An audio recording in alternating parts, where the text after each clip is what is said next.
आप देख रहे हैं वतन समाचार और मैं हूं मोहम्मद अहमद। आज हमारे साथ विशेष बातचीत के लिए मौजूद हैं ओखला की पार्षद अरीबा खान। अरीबा, वतन समाचार में आपका स्वागत। बहुत शुक्रिया। अस्सलाम वालेकुम। अरीबा, आपके पार्षद बनने के बाद मैं समझता हूं कि ये बड़ा टफ टाइम ओखला के लिए ख़ास तौर से है। पहले आपके इलाके में, हालांकि आपका इलाका तो उतना बड़ा नहीं है, लेकिन फिर भी as a Okhla as a whole देखा जाए, पहले एक गोली चलती है, उसके बाद एक लाश मिलती है और अब जो है एक सुसाइड हो गया। इतनी भयानक तस्वीर जो ओखला की उभर के सामने आ रही है, आपको क्या लगता है आखिर ये हो क्यों रहा है? देखिए, मैं शुरुआत इसी बात से करूंगी कि ये हालात जो बिगड़े हैं इलाके के, ये कोई अभी नहीं बिगड़े हैं एकदम से।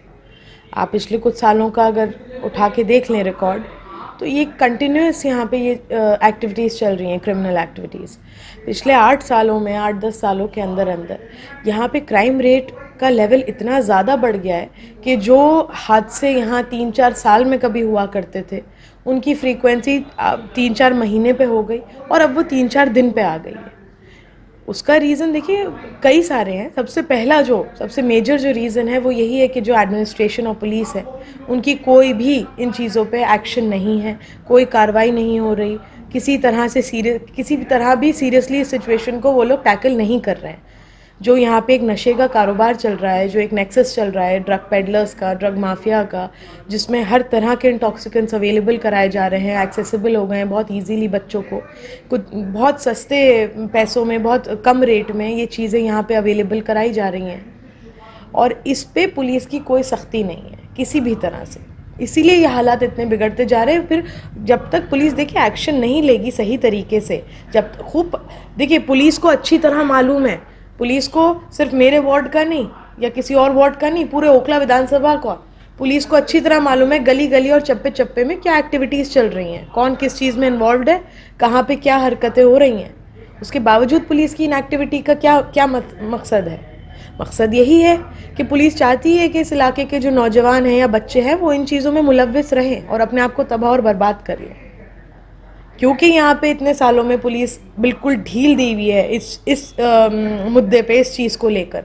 बाकी चीज़ों में जहाँ पुलिस का कोई इन्वॉल्वमेंट नहीं होना चाहिए, उन चीज़ों पे पुलिस बहुत एक्टिव रहती है। कहाँ लेंटर पड़ रहा है, कहाँ समरसेबल हो रहा है, दुकानदार कस्टमर की कहाँ लड़ाई हो रही है, कहाँ से पैसे ऐंठ सकते हैं, कहाँ से उगाई हो सकती है, इन चीज़ों में पुलिस ज़रूरत से ज़्यादा एक्टिव आपको दिखेगी। लेकिन जब जो उनका काम है लॉ एंड ऑर्डर मेंटेन करना, उसमें पुलिस कहीं आपको दूर दूर तक दिखाई नहीं देगी। तो यही मेरे हिसाब से एक बहुत बड़ा रीज़न तो यही है कि क्योंकि एडमिनिस्ट्रेशन की तरफ से इन चीज़ों पे कोई भी कार्रवाई नहीं करी जा रही जिस तरह से होनी चाहिए, इसलिए ये हालात बिगड़ते जा रहे हैं इलाके के। अरीबा, आप इतना संगीन एडमिनिस्ट्रेशन पे आरोप लगा रही हैं, लेकिन हमने देखा कि हज कमेटी वाले मामले में आप खुल के सामने आए और हज कमेटी को बचाने के लिए आप कहीं ना कहीं बीजेपी का लाइन आपने लिया और आम आदमी पार्टी को एक तरह से अपोज किया। सवाल ये है कि आपने इमामों से अपील की, पिछले हफ्ते आपने पत्र जारी किया जुमेरात या बुधवार को, और वो पत्र जुमा से पहले वायरल भी काफ़ी हुआ। क्या उसका कोई असर ज़मीन पर आपको दिखाई दे रहा है या ऐसे ही सब चल रहा है? नहीं, देखिए पहली तो हज कमेटी वाली जो बात है, इसमें बीजेपी या आम आदमी पार्टी या कांग्रेस पार्टी की बात नहीं है। मुसलमान होने के नाते मेरा फ़र्ज़ बनता था कि अगर जो एक कमेटी बनी हुई है हाजियों के लिए, उनकी मदद के लिए, उनको हज पे भेजने के लिए ट्रेनिंग होती है, वहाँ 10 तरह के उनके उनके इश्यूज़ होते हैं, उसको रिजॉल्व करने के लिए जो वहाँ पे उस चीज़ को आप अब जब हज बिल्कुल नज़दीक है, 2 महीने के अंदर, जब उस टाइम पे कि 2 महीने का वक्फा था कि हज होने वाला है, तो केजरीवाल की सरकार नोटिस इशू कर रही है हज कमेटी को खाली कराने का। इससे पहले जब इनका चेयरमैन बैठा हुआ था तब इन्हें होश नहीं था कि वहाँ का रेंट जाना है नहीं जाना। इन्हीं की सरकार बैठी थी दिल्ली में, बहुत इजीली उसको मैनेज किया जा सकता था। नहीं, ठीक है, ये नेताओं की जिम्मेदारी है। ये जब कम्युनिटी या कंट्री की बात आए तो वो पार्टी लाइन से ऊपर उठें, और ऐसा नहीं देखा जाता है, लेकिन आपके साथ ऐसा देखा गया, ये अच्छी बात है। लेकिन क्या जब आपके इलाके की बात है, आपके वार्ड की बात है, भविष्य में आप शायद विधायक के लिए भी देख रहे हैं, आपके पिताजी देख रहे हो, तो क्या आप जो दिल्ली पुलिस, जो कम से कम केजरीवाल जी तो अपना पल्ला झाड़ लेते हैं, लेकिन जब काम होता है तो कर लेते हैं। सवाल ये है कि क्या आप गृह मंत्री से, प्रधानमंत्री से, आपके रिसोर्सेज हैं, आपके अप्रोच भी उतनी है, आप एक पढ़ी लिखी छात्रा के रूप में आई, उभर के सामने आई, तो क्यों नहीं आप इतने बड़े लेवल पे इस इश्यू को उठा करके इसको यहीं पे काम करती हैं? नहीं, देखिए 2-3 इश्यूज़ इस तरह के अभी हाल फिलहाल में उठे, जिसमें एक हज कमेटी का इशू था कि केजरीवाल जी ने कहा कि हज कमेटी को खाली किया जाए ऑफिस को, उस पर भी मैंने आवाज़ उठाई।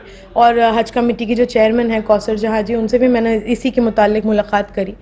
दूसरा एक इशू आया था वक्फ बोर्ड की 123 प्रॉपर्टीज़ का, उस पर भी हमने आवाज़ उठाई। ऐसा देखिए, कोई भी इस तरह का मुद्दा जो होता है, चाहे वो मेरे इलाके तक सीमित हो या ना हो, मुसलमानों के लिए हम हमेशा हमेशा, और गैर मुसलमानों के लिए भी, ऐसा नहीं है कि सिर्फ हम अपने तबके के लिए काम करेंगे या खिदमत करेंगे, बिल्कुल जहाँ गलत हो रहा है, जहाँ नाइंसाफ़ी होगी, वहाँ हम आवाज़ उठाएंगे। और जो हमने ये आपने लेटर का जिक्र करा, इमाम साहिबान को हमने यहाँ के जितने भी थे लेटर किया, अल्हम्दुलिल्लाह अल्लाह का बड़ा करम कि उस पर बहुत अच्छा हमें रिस्पांस मिला। बहुत सारी मस्जिदों में जुमे के दिन खुतबे में इस पे जिक्र किया गया, इस पे बयान दिया गया। तो अल्हम्दुलिल्लाह ये थोड़ी हमने जो उनसे एक रिक्वेस्ट करी थी, एक अपील करी थी, उस पर अच्छा रिस्पॉन्स रहा। और इंशाल्लाह अब हमारे आगे भी 1-2 स्टेप्स हैं जो हम करने जा रहे हैं बहुत जल्दी। देखिए, थोड़ा सा इस पे मैं ये कहूँगी कि हम एक अवेयरनेस कैंपेन स्टार्ट कर रहे हैं इलाके में, जिसमें हमारे अलग अलग तरीके से हम उसको we will take it forward. जिसमें एक हमारा यही था कि सबसे पहले हम एक पाक जगह से, मस्जिद एक सबसे अच्छा प्लेटफॉर्म होता है, वहाँ से हम इसकी शुरुआत करें। नेक्स्ट स्टेप हमारा ये है कि हमने प्ले कार्ड्स वगैरह छपवाए हैं, यहाँ मेरे पास रखे भी हैं, ये हमने प्ले कार्ड्स वगैरह छपवाए हैं। हमने नुक्कड़ नाटक की टीम हायर करी है जो अभी प्रिपेयर कर रहे हैं अपना वो। हम ड्रग अवेयरनेस पे नुक्कड़ नाटक की टीम से यहाँ पे पूरे इलाके में एक अवेयरनेस कैंपेन शुरू कराएंगे, जो वो जगह जगह इसको हाईलाइट करेंगी, इस इशू को, कि किस तरह हमारा इलाका इस चीज़ में बहुत ज़्यादा डूब चुका है। तो उसी के लिए हमने ये भी बनवाया। हम हैंडबिल का भी मैटर हमने रेडी किया है, जो हम प्रिंट करवा के पूरे एरिया में बंटवाएंगे। मैं अपने लेवल पे जितना हो सकता है कोशिश कर रही हूँ इस चीज़ को, जितना हद तक हम कंट्रोल कर सकते हैं कंट्रोल करने की। लेकिन देखिए, आखिर में ज़िम्मेदारी सिर्फ मेरी नहीं है, इस इलाके के हर इंसान की ज़िम्मेदारी है।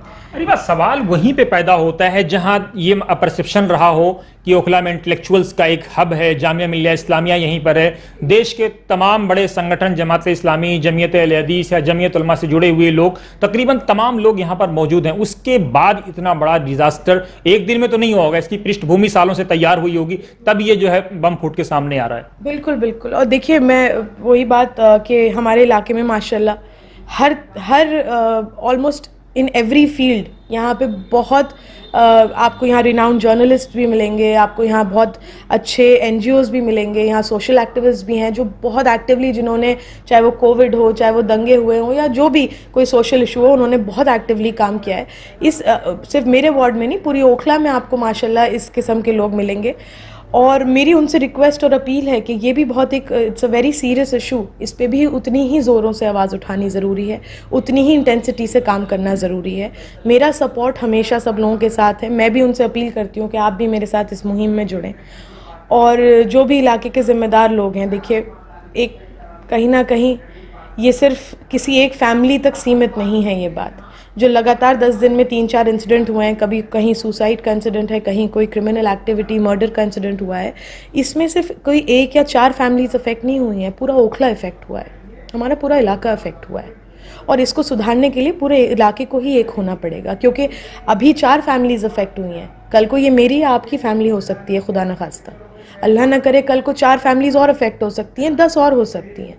तो जब तक आप लोग खुद अपने बच्चों पे चेक नहीं रखेंगे, थोड़ा सा एक्टिवली इन चीज़ों पे काम नहीं करेंगे कि बच्चा रात को 2-2, 3-3 बजे घर से बाहर ना जाए, वो किन लोगों में उठ रहा है, किन में बैठ रहा है, किन एक्टिविटीज़ में है, आप ही ये चीज़ चेक रख सकते हैं। मैं या कोई और इलाके का इंसान ये नहीं देख सकता कि रात को 3 बजे तक आपका बच्चा घर से बाहर है या घर में आ गया है। तो जब तक आप लोग खुद थोड़ा सा इस चीज़ को लेके एक्टिव नहीं होंगे या थोड़ा सा चेक नहीं रखेंगे अपने बच्चों पे, ये हादसे रुकेंगे नहीं। अरे वाह, एक चीज़ और है, पिछले कुछ सालों में कुछ लोगों का ये आरोप है कि पहले ओखला में फुटपाथ पे लोग सोते हुए नजर नहीं आते थे, अब जामिया के मेट्रो नीचे एक पूरी आबादी बस गई है, और लोगों का ये भी मानना है कि कहीं ना कहीं यहाँ से भी नशे का कारोबार फल फूल रहा है। देखिए, नशे का कारोबार कहाँ से चल रहा है, यहाँ के रेजिडेंट्स को भी ये बात मालूम है, हमारी भी नॉलेज में आई है बहुत सारी बातें। फॉर एग्जांपल मैं आपको दूंगी कि केमिस्ट शॉप्स पे भी एक वो लग रहा है कि वो लोग फ्रीली बिना प्रिस्क्रिप्शन के कुछ इस तरह की चीज़ें अवेलेबल कराते हैं बच्चों को जो नशे का काम करती हैं। इसी तरह जैसे आप एक एग्जाम्पल दे रहे हैं, बात वहीं आके रुकती है। जब हमें और आपको ये बात मालूम है तो पुलिस को कैसे नहीं मालूम ये बात? पुलिस इस पर एक्शन क्यों नहीं लेती है? ये सब पुलिस चाहे तो एक दिन के अंदर यहाँ से पूरा वाइप आउट कर दे ड्रग माफिया को। पुलिस क्योंकि साठ गांठ है, उगाई चल रही है, जो भी रीज़न है, ये तो पुलिस जवाब दे इस बात का। ओखला को आपने क्रिमिनल एक्टिविटी का अड्डा बना के रख दिया है, और उसका बहुत बड़ा एक रीज़न यही है कि जो यहाँ नशे का कारोबार चल रहा है। और क्योंकि यहाँ लोकल थाना बिल्कुल, चाहे वो शाहीन बाग थाना हो या जामिया नगर थाना हो, बिल्कुल इस चीज़ पे मतलब किसी तरह इनकॉम्पिटेंसी की इंतहा दिखा रखी है उन्होंने। तो हम अपने लेवल पे जो हो सकता है हम वो कर रहे हैं। एक अवेयरनेस कैंपेन तो हम शुरू कर ही रहे हैं, उसके अलावा हम कमिश्नर से मुलाकात करेंगे इस चीज़ को लेकर। क्योंकि एक अगर आप दिल्ली में ये दिखा रहे हैं कि आपके कंट्रोल में है सारा निज़ाम दिल्ली का, तो ऐसा कैसे हो सकता है कि एक इलाके में इतनी ज़्यादा क्रिमिनल एक्टिविटी हो रही है और उस पर कोई भी, यहाँ एक थाना है, यहाँ 10 थाने, आपके ओखला विधानसभा कॉन्स्टिट्यूंसी में कितने, 4 हैं थाने, एक भी थाना एक्टिव नहीं है इस चीज़ को लेकर। एडमिनिस्ट्रेशन बिल्कुल हाथ पे हाथ रखा बैठा है क्योंकि उन्हें और कामों से फुर्सत नहीं है, जो कि उनकी लॉ एंड ऑर्डर मेंटेन करने के उसमें आते भी नहीं हैं जो काम। वो मैंने अभी आपने पुलिस कमिश्नर की बात की, इन संगीन आरोपों के बीच में मैं आपसे जानना चाहूंगा, गृह मंत्री से क्यों नहीं डायरेक्ट आप बात करते हैं? बिल्कुल, देखिए हम कमिश्नर साहब से मुलाकात करेंगे, उम्मीद है कि उनकी तरफ से एक पॉजिटिव रिस्पांस रहेगा। अगर नहीं रहा, हम एलजी साहब के सामने ये इशू रेज करेंगे, हम होम मिनिस्ट्री को तक अपनी पहुंच करेंगे, जितना हमसे होगा हम करेंगे। ऐसा नहीं है कि सिर्फ यहाँ पे। लेकिन एक चीज और मानी जाती है कि यहाँ की एक सोशल मीडिया पे एक पोस्ट ऐसा वायरल हुआ है कि यहाँ के जो रेजिडेंट हैं, जिन लोगों ने गार्ड बहुत सस्ते 4-5 हज़ार वाले रख लिए हैं, तो लोगों का ये मानना है कि ये गार्ड भी कहीं ना कहीं नशे का कारोबार करते हैं, क्योंकि 5 हज़ार में तो बहरहाल आदमी की जिंदगी चल नहीं सकती है, तो वो कहां से सर्वाइव कर रहा होगा? एक बड़ा सवाल है। हो सकता है, देखिए वही बात है ना, वो एक नेक्सस बन जाता है। मान लीजिए आपने कोई गार्ड रखा, वो नहीं है इन चीज़ों में, लेकिन जो यहाँ जिस हिसाब, जब आपके घर के बच्चे इन चीज़ों में इन्वॉल्व हो रहे हैं, तो फिर हो सकता है कि गार्ड्स भी इन्वॉल्व हो रहे हों। इसमें फिर वही बात आ जाती है कि एडमिनिस्ट्रेशन जो है यहाँ का, पुलिस, अब आप ये सोच, जो पहला किस्सा हुआ है जाकिर नगर वाला 10-12 दिन पहले, उसमें ये रूमर उड़ी थी कि 2 लड़कों ने सरेंडर कर लिया है, 1 लड़के को पकड़ लिया है। अभी तक तो खैर पुलिस का कोई ऑफिशियल स्टेटमेंट उसमें नहीं रिलीज हुआ है। पुलिस ने ये तक ज़रूरी नहीं समझा बताना कि उस पर वो क्या कार्रवाई कर रही है, क्योंकि कोई कार्रवाई हो ही नहीं रही है। एक ये रूमर उड़ी थी, मैं मानती हूँ, चलिए आपकी रूमर सही है, आप 2 लड़कों ने सरेंडर कराए, 1 को आपने पकड़ा है, तो अभी तक उनसे आप इन्फॉर्मेशन क्यों नहीं निकलवा पा रहे हैं कि कहाँ से ये ड्रग की सप्लाई हो रही है इस इलाके में? कहीं ना कहीं वो बच्चे नशे में मुलव्विस थे, उनसे ये इन्फॉर्मेशन आपको 15 दिन होने जा रहा है, आप यही नहीं निकलवा पा रहे हैं कि कहाँ से ये सप्लाई हो रही है। बहुत अच्छी तरह से पुलिस को पता है कि यहाँ पे कौन कौन है, और उनसे साठगांठ के साथ मामला चल रहा है यहाँ पे। तो जब तक पुलिस की सख्ती नहीं होगी इस इलाके में, ये चीज़ें कंट्रोल में नहीं आएंगी।